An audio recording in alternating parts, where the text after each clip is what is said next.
सारे देश की नजरें इस समय दिल्ली की अदालत पर टिकी हैं। टेरर फंडिंग मामले में यासीन मलिक पर फाइनल फैसला थोड़ी ही देर में आने वाला है।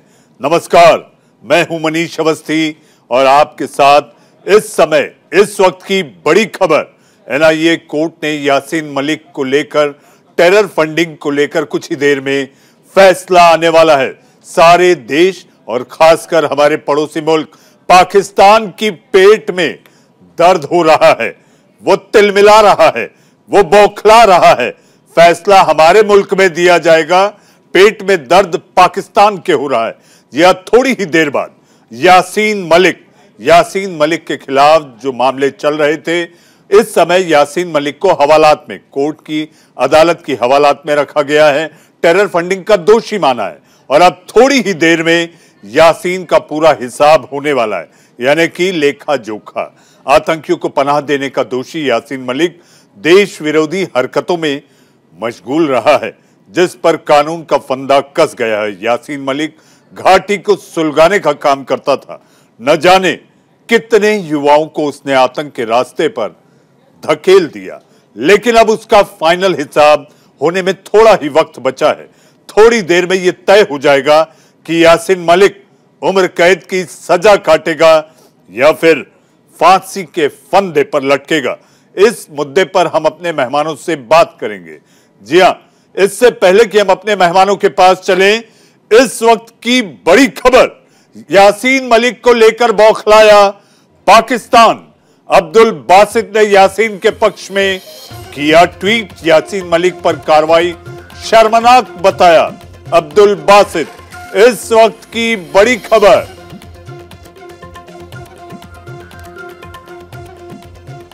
अब्दुल बासित के अलावा आफरीदी भी ट्वीट कर कश्मीरियों को कह रहे हैं कि भारत में इन पर जुल्म ढाया जा रहा है। यासीन मलिक को अभी हवालात में रखा गया है और इस वक्त एक और बड़ी खबर, यासीन मलिक के घर के बाहर जम्मू कश्मीर में सुरक्षा बढ़ा दी गई है और उनके घर पर ड्रोन से नजर रखी जा रही है। इस वक्त की बड़ी खबर, जम्मू कश्मीर में सुरक्षा बलों को अलर्ट पर रखा गया है। बड़े फैसले का इंतजार। यासीन मलिक के घर के बाहर की सुरक्षा बढ़ा दी गई है।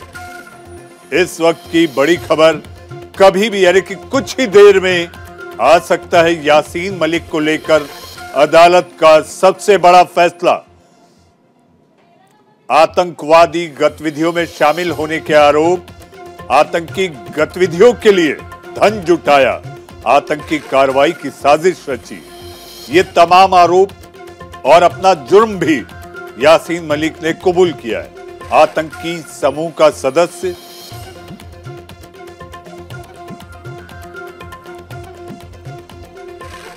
पड़ोसी मुल्क पाकिस्तान के लोगों को हो रहा दर्द।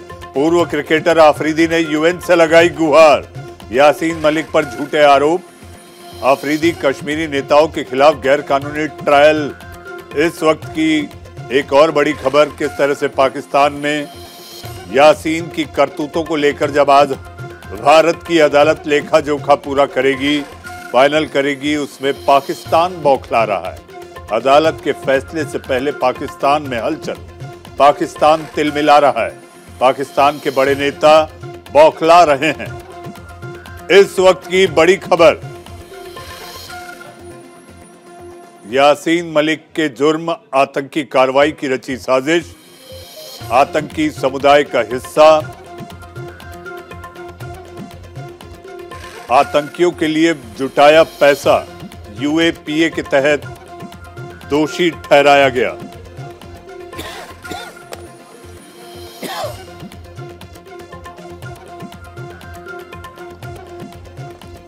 अब्दुल बासित ने यासीन के पक्ष में किया ट्वीट। पटियाला हाउस कोर्ट की अदालत में कुछ ही देर में आएगा फैसला।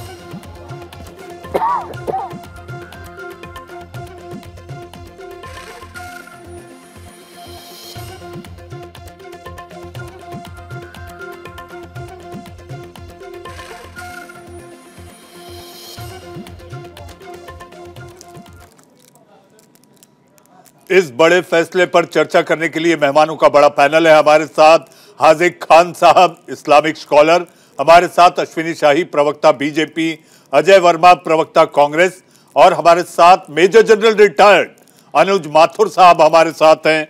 और इस वक्त सीधा पटियाला हाउस कोर्ट से हमारे संवाददाता रवि सराफ ताजा जानकारी के साथ हमारे साथ हैं। रवि, फैसले में देरी क्यों?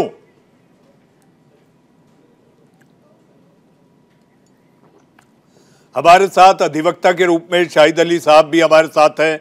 सबसे पहले मैं शाहिद साहब आप ही के पास आना चाहूंगा।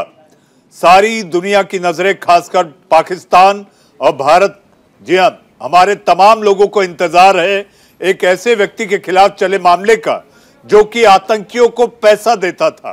कुछ ही देर में पटियाला कोर्ट से फैसला आना है। आपको क्या लगता है? अदालत ने दोषी तो मान लिया, लेकिन एनआईए ने गुहार की है फांसी की सजा दी जाए। शाहिद साहब, देखिए, हमारी अदालतें बहुत कॉम्पिटेंट हैं। हमारे यहाँ पर कानून का राज है और हमें अपनी अदालतों पर पूरे तरह से भरोसा है कि अदालतें इंसाफ का काम करती हैं और इंसाफ का काम ही करेंगी। तो जब उन्होंने, यासीन मलिक ने खुद अपना जुर्म माना है, तो इसमें कोई मेरे ख्याल बात नहीं रह जाती है। अब कोर्ट क्या उनको सजा देगा, क्वांटम उसका क्या होगा, कोर्ट किस तरह से उस क्वांटम को डिसाइड करेगी, वो तो ऑनरेबल कोर्ट की बात है। जो गुहार लगाई है एनआईए ने, वो एनआईए का फ़र्ज़ है। उस तरह की गुहार लगाना एनआईए का हक है, इस तरह की गुहार लगाना है, क्योंकि ये यूएपीए के अंदर जो प्रोविज़न्स हैं जिसके तहत उन्होंने अपना गुनाह कबूल किया है, उसमें सज़ाएँ हैं ये वाली। तो एनआईए ने कोई गलत काम नहीं किया, एनआईए ने अपना लीगल काम किया, सही काम किया है। अब ये ऑनरेबल कोर्ट के ऊपर बात है कि ऑनरेबल कोर्ट उसमें क्या सज़ा सुनाती है, उनका विवेक उसमें क्या कहता है, और कोर्ट के सामने क्या क्या एविडेंसेस हैं, क्या क्या एविडेंसेस मौजूद नहीं है। तो उन सारी चीज़ों को देखते हुए हमें हमारी कोर्ट्स पर भरोसा है और सबको होना चाहिए। और हमें हमारी कोर्ट्स पर भरोसा ही नहीं, फख्र है हमारी कोर्ट्स पर। जी जी, let's see what will the outcome of this. जी शाहिद साहब, मुझे ऐसा लगता है कि हमारे इस कार्यक्रम के दौरान ही फैसला आ जाएगा, ऐसी उम्मीद करते हैं, क्योंकि फैसले में देरी हो रही है। जज साहब फैसला लिख रहे हैं, ये भी हमारे पास सूत्रों के हवाले से जानकारी आ रही है, हमारे संवाददाता बता रहे हैं। हमारे साथ मेजर जनरल रिटायर्ड अनुज माथुर साहब हमारे साथ हैं। जल साहब, आवाज आ रही है? बिल्कुल आवाज आ रही है। थैंक यू मनीष जी, बिल्कुल बहुत आवाज। जी जल साहब, हमारे पड़ोसी मुल्क में यासीन मलिक को सजा सुनाए जाने को लेकर उनके नेताओं के पेट में दर्द हो रहा है। एक के बाद एक ट्वीट आ रहे हैं, और हद तो तब हो गई जब आफरीदी ने यूएन में अपनी गुहार लगाने की बात कही है। देखिए मनीष, ये जो आप बता रहे हैं, ये जिस प्रकार की हलचल पाकिस्तान में नजर आ रही है, उसका साफ इससे एक चीज उभर के सामने आती है। पाकिस्तान का पूरा हाथ है। टेरर फंडिंग जो हो रही थी वो पाकिस्तान की तरफ से हो रही थी। मैं आपका ध्यान थोड़ा पीछे ले जाना चाहता हूं। कुछ साल पहले यही यासीन मलिक है जिसने पाकिस्तान में जाकर के भूख हड़ताल करी थी, जब एक फांसी की सजा और हुई थी हमारे देश के कानून के मुताबिक, और वहां जाकर के इन्होंने इस बात को ऊपर उठाने की कोशिश करी थी। यासीन मलिक का पाकिस्तान से रिश्ता, यासीन मलिक का पाकिस्तान से टेरर फंडिंग, पैसा वहां से ला करके उस पैसे का यहां पर इस्तेमाल करना, उसको यहां पर डिस्ट्रीब्यूट करना, उससे यहां पर टेरर की एक्टिविटीज को बढ़ावा देना, इससे कोई किसी को शक नहीं होना चाहिए। और ये एक ऐसा इंसान है जिसने खुद छाती ठोक के कहा है कि मैंने एयरफोर्स के ऑफिसर्स को मारा, मैंने पैसा यहां से वहां किया, मैंने ये किया, मैंने वो किया। बावजूद उसके अगर कोई ये सोचने की भी कोशिश करता है कि इसमें ये इनोसेंट है और इसको वैसे किया जा रहा है, अभी जैसे उन्होंने बोला थोड़ी देर पहले, मुझे भी अपनी देश की अदालतों पर, अपने देश की न्याय व्यवस्था पर, अपने देश की न्यायपालिका पर गर्व है, और सही निर्णय इस न्यायपालिका के द्वारा आने वाला है। रहा सवाल पाकिस्तान का, उनके पेट में तो हर चीज जो भारत में होती है उसके बाद उमाड़े ही उमाड़े निकलती हैं। इसमें कोई हमें शक करने की कोई आवश्यकता नहीं है। पूरी दुनिया जानती है, आज की तारीख में यह सिद्ध हो चुका है कि पाकिस्तान जो है दुनिया की टेरर कैपिटल है। तो सारी टेररिस्ट एक्टिविटीज का एपिसेंटर पाकिस्तान है, और बदकिस्मती से हम लोग उसके पड़ोस में रह रहे हैं, तो उसका थोड़ा बहुत असर हमारे ऊपर हो रहा है। ये बात, एक बात मनीष, एक और बात, ये बात पहले अमेरिका और कुछ लोगों को अपने नेशनल इंटरेस्ट और अपनी रिक्वायरमेंट्स के वजह से उतनी समझ में नहीं आ रही थी, लेकिन अब जिस प्रकार से इन देशों का भी इसके प्रति जो रवैया हुआ है, उससे आपको साफ पता पड़ना चाहिए कि सारी दुनिया जानती है पाकिस्तान क्या है, क्या कर रहा है, उन्होंने अफगानिस्तान में क्या किया, उन्होंने कहां पर किस जगह पर क्या किया। जनरल साहब, हाँ, तो ये ध्यान रखिए, हर एक्टिविटी जो टेररिस्ट की हो रही है, डायरेक्ट या इनडायरेक्ट रिलेशनशिप पाकिस्तान के साथ है, और हर एक्टिविटी जो इस तरह की है उसमें पाकिस्तान अपनी टांग अड़ाने की कोशिश करता है। जनरल साहब, कुछ और सवालों के साथ आपके पास आऊंगा। हमारे साथ इस्लामिक स्कॉलर हाजिक खान साहब भी हमारे साथ हैं। हाजिक साहब, अपने गुनाहों को यासीन ने कबूल कर लिया, बोल तेरे साथ क्या सुलूक किया? देखिए, यासीन मलिक साहब के मामले में हमारे हिंदुस्तान के कोर्ट के ये अधिकार है कि जब कोई मुजरिम अपनी गुनाहों को कबूल करता है। स्कॉलर जी की बातों पर थोड़ी सी आपत्ति है। इतना सम्मान एक आतंकवादी को देने की आवश्यकता नहीं है। यासीन मलिक साहब कहा इन्होंने, इस पर आपत्ति है मुझे। आपको होगी आपत्ति सर, आपको आपत्ति करने का अधिकार है। मेरे को संस्कार सिखाया है, मेरा अपना अधिकार है। मैं अरे सर, आप अपनी बात कह रहे हैं, आप अपनी बात। यासीन मलिक जो है, अगर उन्होंने गुनाह कबूल कर लिया है तो ये जिम्मेदारी हमारे कोर्ट की बनती है, और दोनों बच्चों के वकील अपना अपनी बात कहेंगे, और हमारा कोर्ट क्योंकि इंसाफ करेगा। हमारा कोर्ट पिछले 70 साल से कश्मीर के हालात को देख रहा है। हमारे कोर्ट को ये मालूम है, हमारे न्यायपालिका को ये मालूम है कि यासीन मलिक साहब के क्या कारनामे रहे हैं। कबूल किया उसने, और आप साहब का सम्मान दे रहे हैं उसको। अरे जनाब, ये मेरे संस्कार हैं, आपके नहीं है तो क्या मैं अब उसको सजा देगा कोर्ट? आप क्यों बड़े परेशान हो रहे हैं? बात यह है कि इस मुल्क में जो समस्या 75-70 साल से चली आ रही है, उस समस्या का भी समाधान इस देश के मुल्कों को, दोनों मुल्कों को करना होगा। कश्मीरियों का मसला खाली इसलिए नहीं है कि उन्हें फांसी दे दो, मार दो, बल्कि इसलिए है कि वो हमारे देश के नागरिक हैं, और उनको हमारे देश के नागरिक होने की वजह से जो उनकी समस्याएं, उनका समस्या को भी समाधान होना चाहिए। रही कोर्ट की बात, न्यायपालिका उनके सारे तथ्यों को समझ रही है। न्यायपालिका उस पर फैसला करेगी। उस पर कोई पाकिस्तान तिलमिलाए, आफरीदी तिलमिलाए, उससे हमारे ऊपर कोई फर्क नहीं पड़ता। हमारी न्यायपालिका की जिम्मेदारी है कि वो उसके जो कबूल किया है उसने गुनाह, उस पर सजा हो। अरे बेशर्मी की बात मत करो, शर्म वाली मत बताओ, बकवास मत करो बेवजह की, शर्म की बकवास आप कर रहे हैं। मैंने कहा मैं उनको सजा कोर्ट देगा, कातिल को सजा कोर्ट देगा, और कातिल की हिमायत करने वाला कोई भी हो, छुपके करे, ऐलानिया करे, कातिल है, उसकी हिमायत करने वाले भी कातिल हैं। अगर कोई हमारा मुल्क में गुनाह कर रहा है, हमारे मुल्क में आतंकवाद फैला रहा है, तो हमारे देश के संविधान की जिम्मेदारी है कि ऐसे लोगों पर लगाम रखे। हमारे कानून की जिम्मेदारी है, हमारी न्यायपालिका की जिम्मेदारी है कि उस पर कार्रवाई की जाए, और कड़ी से कड़ी कार्रवाई की जाए। और कौन तिल मिलाता है पड़ोस में, कौन किसके पेट में दर्द होता है, इससे हमारे न्यायपालिका पर कोई फर्क नहीं पड़ेगा, बल्कि उसे कड़ी से कड़ी सजा मिलेगी। जी, कड़ी से कड़ी सजा मिलेगी। हाजिक साहब, अश्विनी जी आपके पास आऊंगा। हमारे साथ रवीश हांडू कश्मीरी पंडित हैं। रवीश, आपको आवाज आ रही है हमारी? मैं सुन पा रहा हूँ आपको। जी रवीश, सैकड़ों कश्मीरियों के नरसंहार का जिम्मा भी ऐसा माना गया है कि यासीन मलिक के सिर पर था। जी बिल्कुल। एज ए कश्मीरी पंडित, एक कश्मीरी पंडित होने के नाते मैं आज पूरे राष्ट्र से ये पूछना चाहूंगा कि उसको सजा देने में ये 32 साल की देरी क्यों?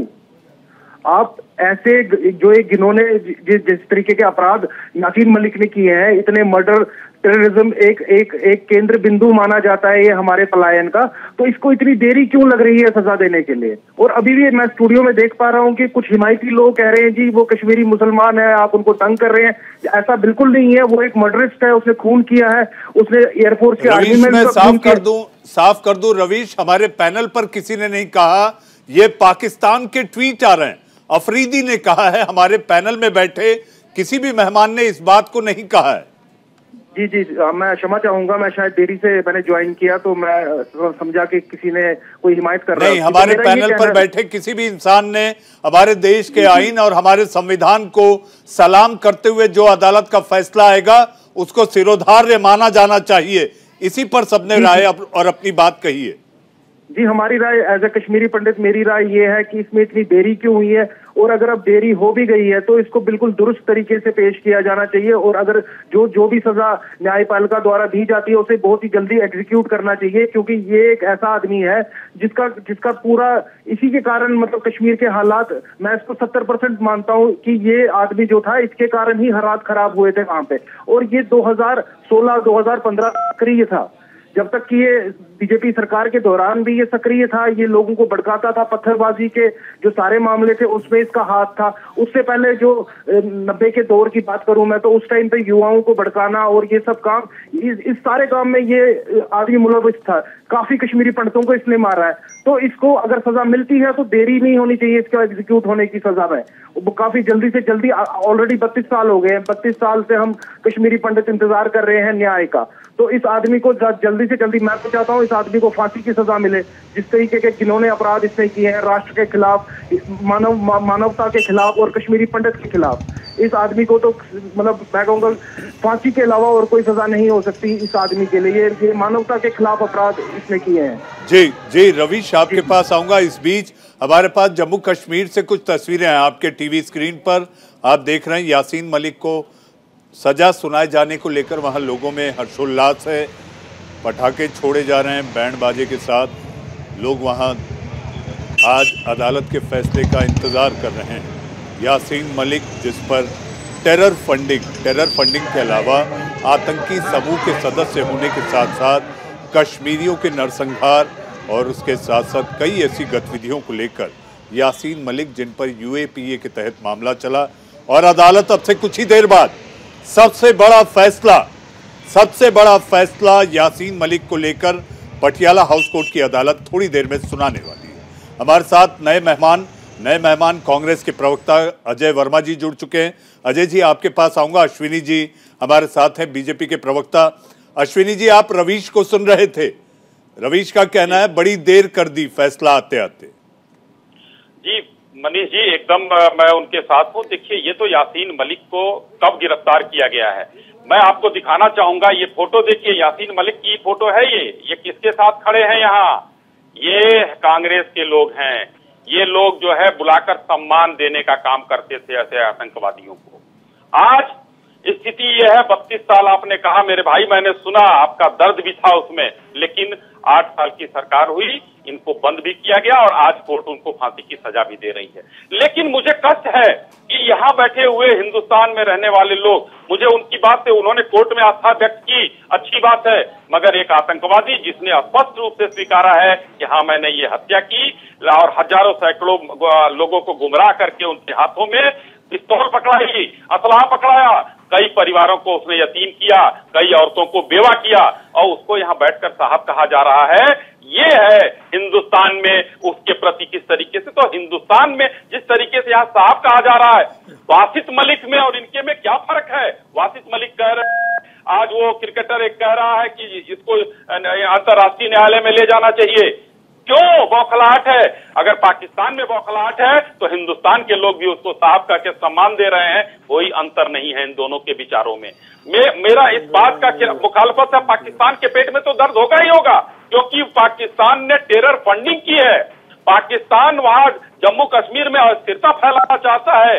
वो तो धन्य हो हमारे देश के गृह मंत्री जी के जिगरे की, माननीय प्रधानमंत्री जी के जिगरे की, कि 370 और 35 से हटाकर एक हाथ में तुरंत वहां पर पथराव की घटनाओं से लेकर आतंकवादी घटनाएं अब धीरे धीरे थमती जा रही हैं। आज वहां पर विश्व के जो ओआईसी है, मैं बताना चाहूंगा मनीष जी, ओआईसी के लोग 5000 करोड़ का वहां निवेश कर रहे हैं। वहां पर तो लोग निवेश करने जा रहे हैं। इस समय वो जन्नत। अरे प्रधानमंत्री ने, महोदय ये भी बता दो, देश को प्रधानमंत्री ने भी बुला के जो कश्मीरी नेताओं को अपने घर दावत दी थी, उसमें कितने आतंकवादी थे? मनमोहन सिंह के फोटो को तो दिखा रहे थे आप ये भी तो बता दो। सम्मान कर रहे हैं, आप तो सम्मान कर रहे हैं। सम्मान नहीं कर रहे, हमारी संस्कार है, उसको गुनाह की सजा मिलेगी। हम किसी को भद्दे अंदाजों से नहीं नोच सकते। अगर ये आपके संस्कार नहीं है तो मेरा कुछ नहीं है। लेकिन आप ये बताएं देश को कि आतंकवादियों को अफगानिस्तान कौन छोड़ के आया था? ये बताएं देश को। यासीन मलिक को 2001 में किसने छोड़ा था? देश को ये बताओ। देश के प्रधानमंत्री अटल बिहारी वाजपेयी थे उस जमाने में। देश को भटकाओ मत ही, हर बात को देश को फलाना पार्टी ने कर दिया, कांग्रेस ने कर दिया, शेयर नहीं करो। आज आतंकवादियों को छोड़ने वाली आपकी पार्टी है। सच पूछोगे तो सच कहेंगे। आपकी पार्टी ने छोड़ा था 2 बार यासीन मलिक को। देश के प्रधानमंत्री अटल बिहारी वाजपेयी थे 2001 में, हमने नहीं छोड़ा था। कश्मीरी पंडित बैठे हुए हैं, उनके परिवार और उनके लोगों के बारे में अश्विनी जी, चूंकि आपने सीधा सवाल और सीधी उंगली कांग्रेस पर उठाई है और हमारे साथ कांग्रेस के प्रवक्ता अजय वर्मा जी हमारे साथ हैं। अजय जी, मनीष जी, बड़ी शिद्दत से देश के ज्ञानवान डिग्रीधारी प्रधानमंत्री जी के उस झूठ की टीम जो एक आईटी सेल से एक सीडी लेके आते हैं, उनकी सीडी सुन रहा था अभी थोड़ी देर पहले। इन सीडी के पास एक ही काम है, सुबह से शाम तक झूठ बोलो, भाइयों बहनों मित्रों, झूठ दिखाओ, झूठ उगाओ। मैं ये बताना चाहता हूं कि जिस वक्त 40 महीने मलाई खाई मुफ्ती के साथ इनकी सरकार ने, इन्होंने मिलकर वहां, तो अब कुछ नहीं था। अटल बिहारी वाजपेयी प्रधानमंत्री थे तो वो जहाज से छोड़ के आतंकवादी को सरकारी जहाज से दामाद बना के छोड़ के आए, तब कुछ नहीं था।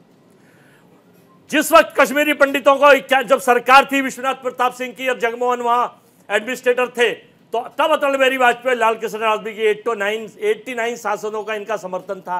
कश्मीरी पंडितों में तब तो मेरे ख्याल से 50 से कम कश्मीरी पंडितों की हत्या हुई थी और 1600 कुछ मुसलमान मारे गए थे।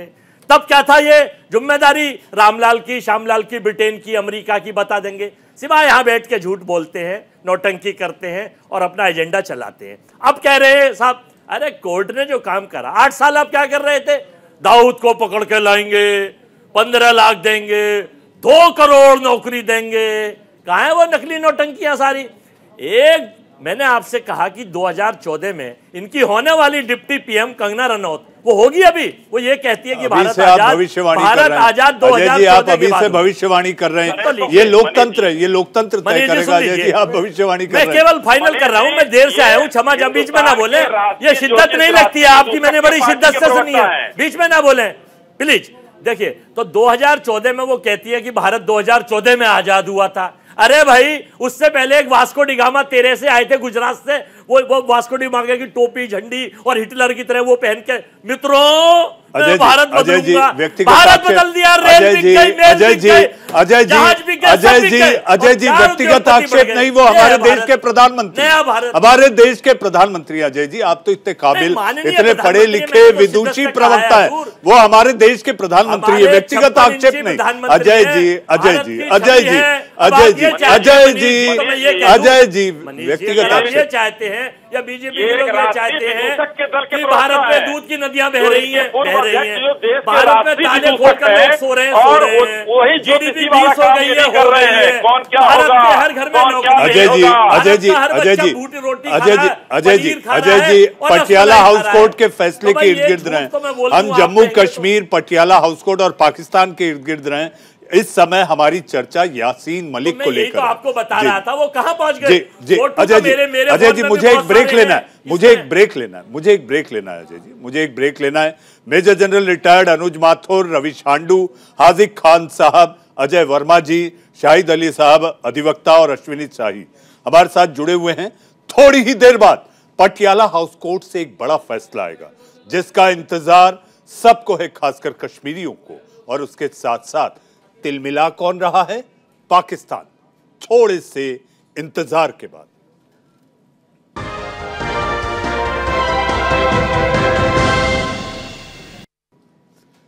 ब्रेक के बाद इंडिया का सवाल में आप सबका फिर एक बार स्वागत है। हमारे साथ सारे मेहमान बने हुए हैं, लेकिन इससे पहले कि अपने मेहमानों की ओर चलें, इस वक्त स्वर्गीय शहीद रवि खन्ना की पत्नी, जी हां, यासीन मलिक, इनके गुनाहों की कहानी भुक्त भोगी की जुबानी निर्मल खन्ना क्या कह रही हैं, जरा पहले आप ये सुने। कह सकती हूँ हर एक की, क्या हिंदुस्तान क्या पाकिस्तान, जिन जिन की दुकानें चल रही थी, रोजी रोटी चल रही थी, वो आज सारे एक हो गए हुए। निर्मल जी, आज महबूबा मुफ्ती ने कहा कि फांसी से या उससे कोई मसला हल नहीं होगा। पाकिस्तानी जुडिशरी ज्यादा अच्छी है भारतीय जुडिशरी से। कैसे देखती है महबूबा मुफ्ती ने जो ये कहा कि फांसी से या उम्र कैद से कोई मसला हल नहीं होगा। महबूबा मुफ्ती की इस स्टेटमेंट को कैसे देखती कि अभी भी कश्मीर के पॉलिटिशियन जो हैं पैटर्नेज दे रहे हैं आतंकवादी यासीन मलिक जैसे आतंकवादियों को? देखिए, महबूबा मुफ्ती जो हैं वो पॉलिटिशियन हैं और सीएम रह चुकी हैं। उनका अगर पॉलिटिक्स का ट्रैक रिकॉर्ड गवर्नमेंट देखेगी तो सारी बातें गवर्नमेंट को समझ आ जाएंगी कि वो ऐसी बातें क्यों कर रही हैं। उनको ये बातें करनी है। आहत हैं उनकी स्टेटमेंट से, क्योंकि मेरी बात सुनिए, मैं आहत इसी बात से हूँ कि 32 साल 4 महीने वो मेरे हस्बैंड को मारने के बाद जी लिया, बस सिंपल। मैम, अब आप क्या चाहते हैं, आप क्या मांग करते हैं? मैं आज के केस में क्या मांग कर सकती हूँ, मुझे बताइए। तो वर्डिक्ट आएगा तो मैं अपनी स्टेटमेंट दूंगी कि मेरे क्या इंसाफ हुआ है। वर्डिक्ट आने तो दीजिए। निर्मल जी, आपने कहा कि आप स्वर्गीय शहीद रवि खन्ना की पत्नी निर्मल जी को आप सुन रहे थे, जिन्हें भी फैसले का इंतजार है, अदालत के फैसले का इंतजार है, उसके बाद वो कुछ और कहेंगी। हमारे साथ सारे मेहमानों का पैनल है। पैनल में हमारे साथ मेजर जनरल रिटायर्ड अनुज माथुर साहब, हमारे साथ अश्विनी शाही जी बीजेपी के नेता प्रवक्ता, रवीश हांडू कश्मीरी एक्टिविस्ट, हाजिक खान साहब जी आप इस्लामिक स्कॉलर हैं, अजय वर्मा जी नेता प्रवक्ता कांग्रेस, और हमारे साथ अधिवक्ता सुप्रीम कोर्ट के शाहिद अली साहब हमारे साथ हैं। अनुज साहब, जनरल माथुर आपके पास आना चाहूंगा। जनरल माथुर, जम्मू कश्मीर में अलर्ट घोषित कर दिया गया है, ये क्या संकेत है? अदालत से जो जानकारी आ रही है, हमारे जो संवाददाता बता रहे हैं, कोर्ट रूम को पूरी तरह से डॉग स्क्वाड के तहत अदालत के इर्द गिर्द चारों तरफ सुरक्षा बढ़ा दी गई है। जम्मू कश्मीर अलर्ट पर है। यासीन मलिक के घर के ऊपर ड्रोन से नजर रखी जा रही है। जनरल माथुर, देखिए, एक बात मनीष आपका मैं इसका जवाब दूं उससे पहले सिर्फ एक बात कहना चाहता हूं। बड़े बड़े लोग यहां बैठे हैं। जब प्रश्न राष्ट्रीय सुरक्षा का हो तो उस पर राजनीति नहीं होनी चाहिए। ये मेरी आपसे 4 दशक मैंने सेना में निकाले, मेरी आपसे गुजारिश है।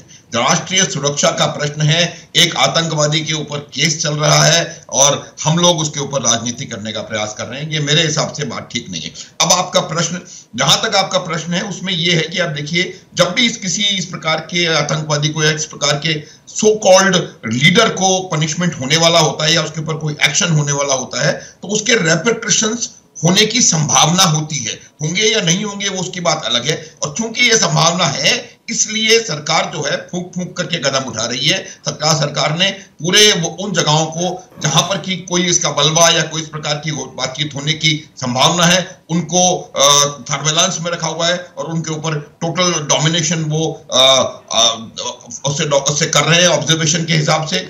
और इसको ये एक अच्छा कदम मेरे हिसाब से है, क्योंकि हम नहीं चाहते कि जितनी बेहतरीन तरीके से 2019 के बाद जम्मू कश्मीर घाटी में एक शांति की व्यवस्था जो बनी है और जो वहां के हालात लगातार सुधरते चले जा रहे हैं, वो किसी एक वजह से उन हालातों के ऊपर कोई एडवर्स इफेक्ट पड़े। तो मेरा यह मानना है कि इस प्रकार से उसको सर्वेलांस में रखना, उसकी सुरक्षा का यकीन करना, ये मैं एक लाइन में कहना चाहता हूं, it is प्रीएम्प्टिंग to preventing.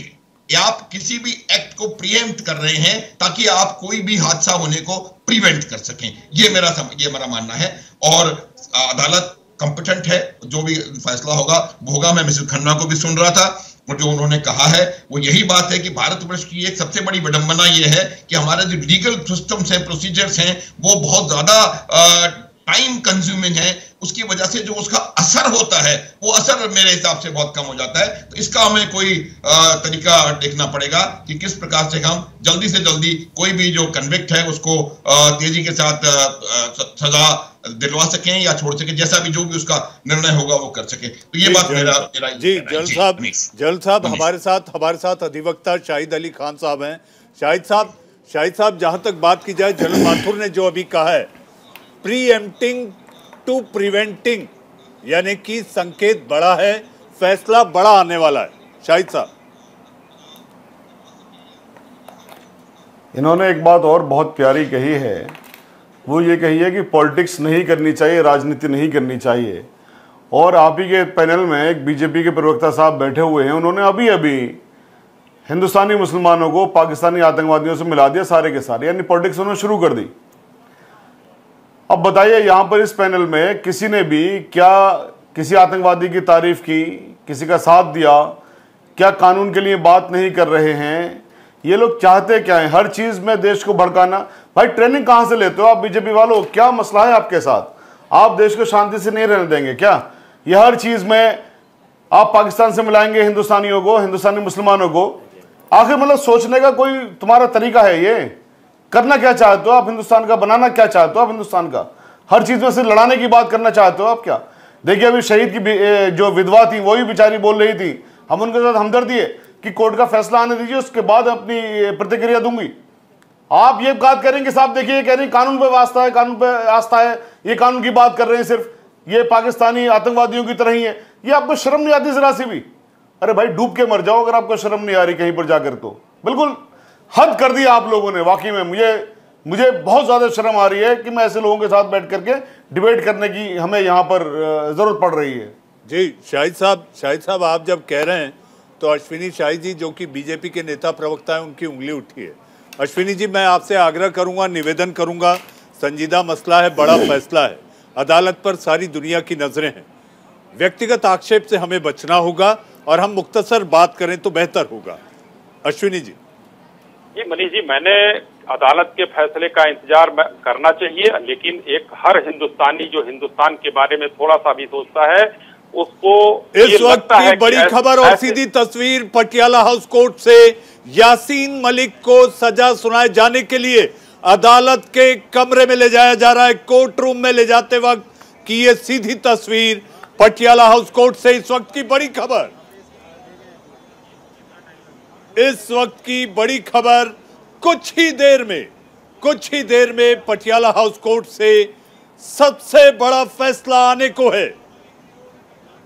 Hazik साहब देखिए ये मंजर पूरी दुनिया देख रही है मनीष जी, और हमारे संविधान के ऊपर पूरी दुनिया की निगाह है कि ऐसे आदमी को, यासीन मलिक को, जिसने हमारे देश में कश्मीर को हमारे देश से खंडित करने की कोशिश की और वहाँ के युवाओं को और भड़काकर उन्हें आतंकवादी बनाने की कोशिश की, आज उसने अपना जुर्म कबूल किया है, तो हमारे कोर्ट की भी जिम्मेदारी बनती है कि ऐसे आदमी को कड़ी से कड़ी सज़ा मिले।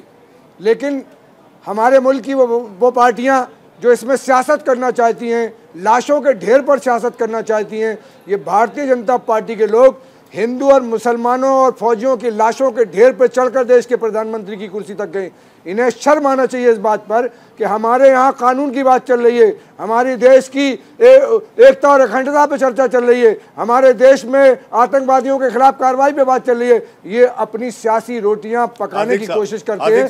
कातिल बन एक बात और कह दूं, कातिल बनकर जिंदा रहना इतना तो आसान नहीं।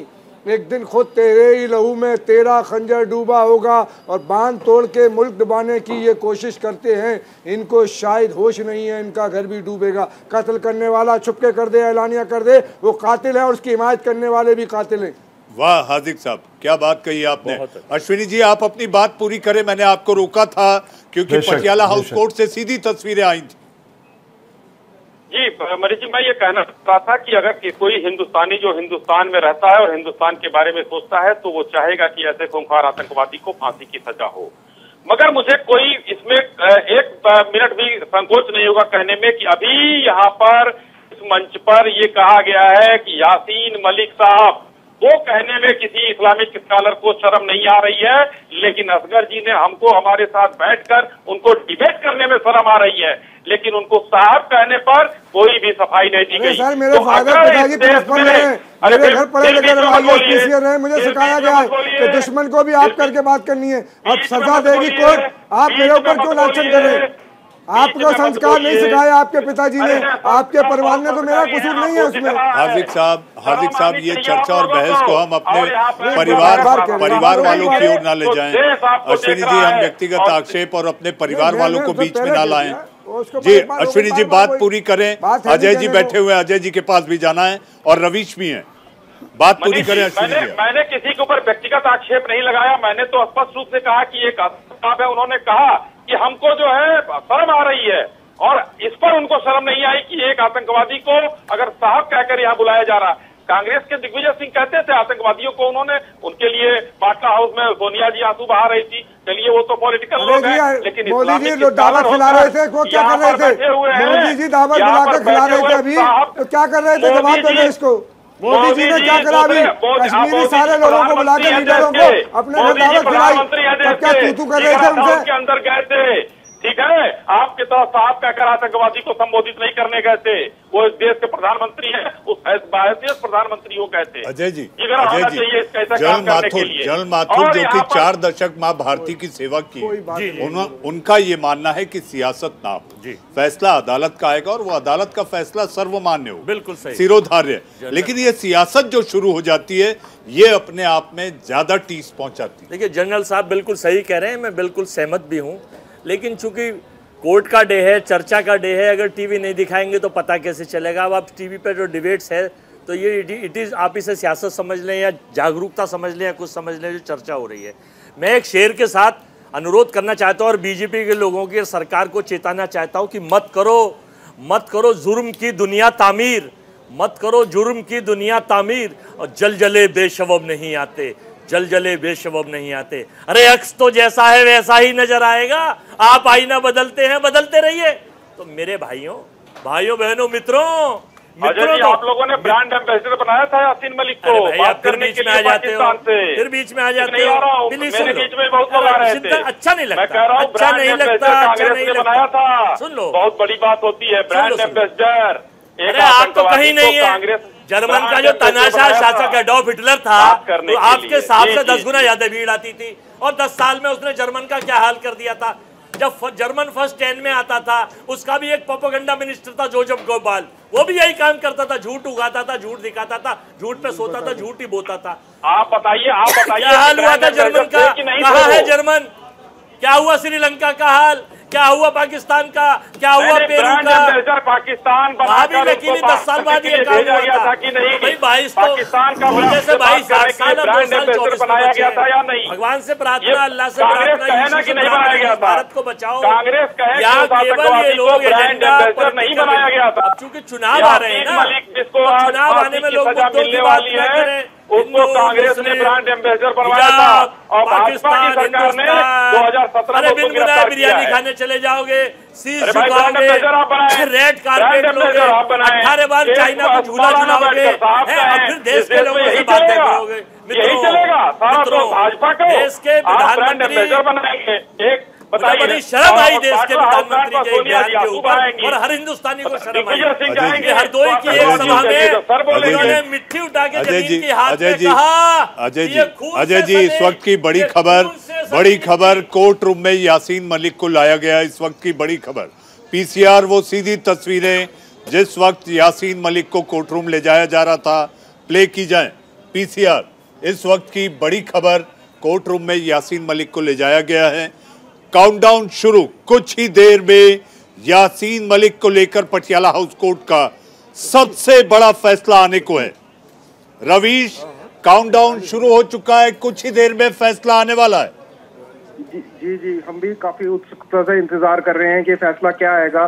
जैसे कि हमें एक्सपेक्टेड है कि फांसी दी जाए, क्योंकि जो इनके अपराध है वो काफी गंभीर अपराध है।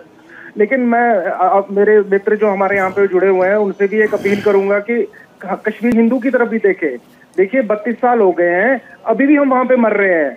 अभी हमारे कम्युनिटी के आदमी जो कि वहां पे एक नौकरी कर रहे थे, राहुल भट्ट जी, उनका देहांत हुआ, आज उनका 12वां दिन है।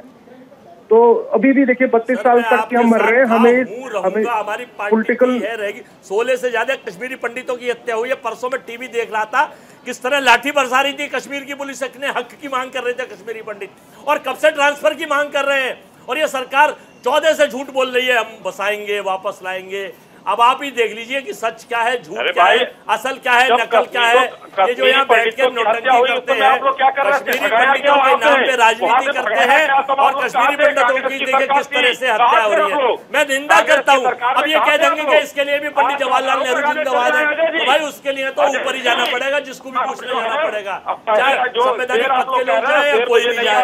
अब ये देख लो ऊपर कहाँ है भाई, हर चीज के लिए पंडित जवाहरलाल नेहरू जिम्मेदार, कश्मीर की समस्या के लिए पंडित जी जिम्मेदार, महंगाई के लिए पंडित जवाहरलाल नेहरू जिम्मेदार, बेरोजगारी के लिए पंडित जवाहरलाल नेहरू जिम्मेदार, कश्मीरी पंडितों के लिए पंडित जवाहरलाल नेहरू जिम्मेदार। मोदी की जिम्मेदारी कब फिक्स होगी ये बता दीजिए, तब उसके बाद हम तय कर लें कि आप मेरा कहना यही है कि हमें पंडित जी हम आपके साथ एक कॉलोनी बनाना चाहते हैं कश्मीर में, भारतीय जनता पार्टी के सारे स्पोर्ट पर्सन को मकान देंगे, ये भी 2 साल वहाँ रहते देखें। पंडित जी हम आपके साथ तैयार हैं, आपके गम में है, आपकी तकलीफ में है, आप लोगों की जो जान गई है उसमें हम आपके साथ, और आपके साथ हम चाहते हैं कि जम्मू में कश्मीर में एक कॉलोनी कटे, उसमें 500 मकान बने, हम भी अपना मकान बनाएंगे, और भारतीय जनता पार्टी के जितने स्पोक पर्सन है और जितने योद्धा हैं इनका भी एक एक मकान बनाना चाहिए, और 2 साल इन्हें भी मार रखना चाहिए कि आपके साथ रह के आपकी तकलीफ को देखें। हम तैयार हैं आपके साथ इसमें। रवीश जी मैं ये एक बिल्कुल एक सही सवाल है बीजेपी के लिए कि माना कि मनमोहन सिंह सरकार जो थी वो तो अपीजमेंट पॉलिसी पे चल रही थी, वो इनको खुश करने पे चल रही थी, लेकिन आज जब बीजेपी सरकार है, 56 इंच की सरकार है, हम मानते हैं इसको, मोदी साहब ने काफी स्टेप उठाए यहाँ। अगर आज यासीन मलिक को फांसी दी जाती है तो मैं इसको एक छोटा सा स्टेप मानूंगा एक हमारा कॉन्फिडेंस रिस्टोर करने में, लेकिन जो ग्राउंड रियलिटी है, जो हालात है ग्राउंड पे, वो बहुत ही बुरे हालात है। आज के दिन मैं अगर बात करूंगा, जो कश्मीरी पंडित एम्प्लॉई हैं जो कि जिन्होंने ये पैकेज चुना कश्मीर जाने के लिए, वो पिछले 15 दिन से अपने दफ्तर नहीं जा पाए हैं। ऐसा डर का माहौल है। ये ग्राउंड लेवल स्टोरी है, ग्राउंड लेवल सिचुएशन ये है इस टाइम पे। कश्मीरी पंडित जो 6000 कश्मीरी पंडित जिनको एज ए मैस्कॉट लेके जा रहे हैं कि भाई हमने कश्मीरी पंडित को रिहेबिलिटेट कर दिया है, वो पिछले 15 दिन से अपने दफ्तर नहीं जा पा रहे हैं। ऐसा डर का माहौल है, वो कहीं प्रोटेस्ट कर रहे हैं, उनके ऊपर लाठियां बरसाई जा रही हैं। तो बीजेपी की अकाउंटेबिलिटी इस पे तो बनती है, मुझे लगता है ये इनको जवाब देना चाहिए इस बात पे कि ये कश्मीरी पंडित के साथ इस तरीके से क्यों बिहेव कर रहे हैं। अजय जी अश्विनी जी से जवाब मांगा है। अश्विनी जी, रवीश का सवाल अगर आपने सुना है तो ये डर का माहौल कब और कैसे खत्म होगा? ये सुना है, देखिए अभी भाई ने हमारे ये माना भी कि बेहतर हो रहा है, स्थितियां सुधर रही हैं, ये भी हमारे भाई ने कहा, उसको भी सुनना चाहिए।